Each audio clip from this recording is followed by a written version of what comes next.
آمدید کہتا ہوں۔ آج اس موضوع پر مجھے لفظ شائع کرنے کا موقع ملا ہے، وہ ہے موجودہ دور میں دینی تعلیم کی اہمیت۔ بلا شبہ تعلیم وہ بنیادی ہے جس پر ایک معاشرے ملک و ملت کی عمارت کری ہے۔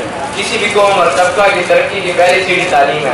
تاریخ میں جن لوگوں نے اقوام علم پر برتری حاصل کی اور پوری دنیا میں اپنی طاقت کا احساس دلایا، ان کی بنیاد اور اصل سبب تعلیمی میدان میں سبقت ہے۔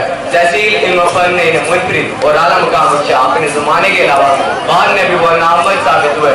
ان کے عظیم کارنامے آج بھی سنہرے لفظوں میں لکھے جانے کے قابل ہے۔ علم بلائیوں اور نیکیوں کا سرچشمہ بھی ہے اور تمام مفاسد کا مداوع بھی ہے۔ اقتصادی مسائل کا حل بھی اس میں پوشیدہ ہے اور عزت و افتخار کا منبع بھی علم ہے۔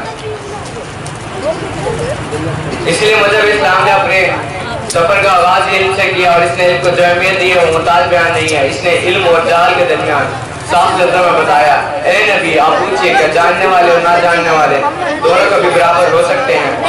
ظاہر ہے کہ علم روشنی اور جہالت تاریکی، اندھیرے اور اجالے کا فرق کسی کو بتانے کی ضرورت نہیں۔ ایک عام آدمی دونوں کے فرق راضی اور نقصان نفع سے باخبر ہے۔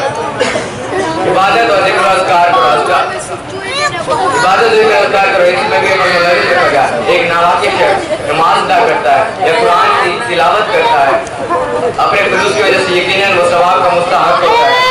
لیکن وہ لوگ جن کو خدا کی معرفت حاصل ہے، نماز میں پڑھ جانے کے رواج کے معنی اور قرآنی آیات کے رمز شناس ہیں، ان کے تمام ہمارے خیر میں حقیقی رپائی جاتی ہے۔ خدا کی طرف سے اسلامی سے ان کا سفر طے ہوتا ہے اور بہت زیادہ رضامندی نصیب ہو جاتی ہے۔ اسلام جس علم کو واجب اور ضروری قرار دیتا ہے اور جس علم کی بنیادی اور اولین اہمیت ہے وہ علم آخرت اور علم دین ہے۔ علم دین سے محروم انسان کو چاہیے کہ دنیا کے کتنے ہی اہم اور عظیم الشان علوم و فنون کا فاصل و ماہر ہو، دین شریعت کی نظر میں وہ جاہل نہیں مانا جائے گا۔ علم دین وہ علم ہے جو انسان کو اس کے خالق اور محمد و آل محمد کی معرفت عطا کرتا ہے۔ رسول صلی اللہ علیہ وسلم نے ایک موقع پر فرمایا، اطلبوا العلم من المعهد الى العقل، علم حاصل کرو پنگوڑے سے قبر تک، جس کے لیے عمر کی حد متعین نہیں ہے اور نہ کوئی جگہ۔ جس شہر اور جس علاقے سے بھی علم کی تحصیل ممکن ہو، مرد و عورت پر فرض ہے کہ وہ پہلی فرصت میں علم حاصل کر لیں۔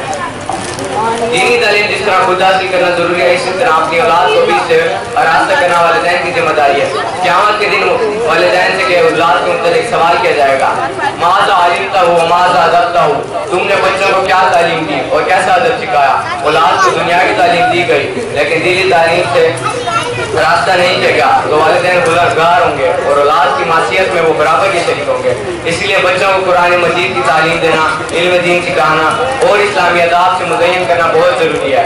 جس نے اپنی اولاد کو ادب سکھایا، اسلامی تہذیب اور تعلیمات محمد و آل محمد سے راستہ کیا، اس نے گویا ان کو لازوال نعمت عطا کی، اس کے بہتر نتائج دنیا اور آخرت دونوں میں حاصل ہوں گے۔ یہی وجہ ہے کہ میرے اور آپ کے مولا علی حیدر کرات اللہم صلی علی محمد و آل محمد نے ارشاد فرمایا، اپنی اولادوں کی تربیت کرو اس سے پہلے کہ ان پر فاسد ماحول غالب آ جائے۔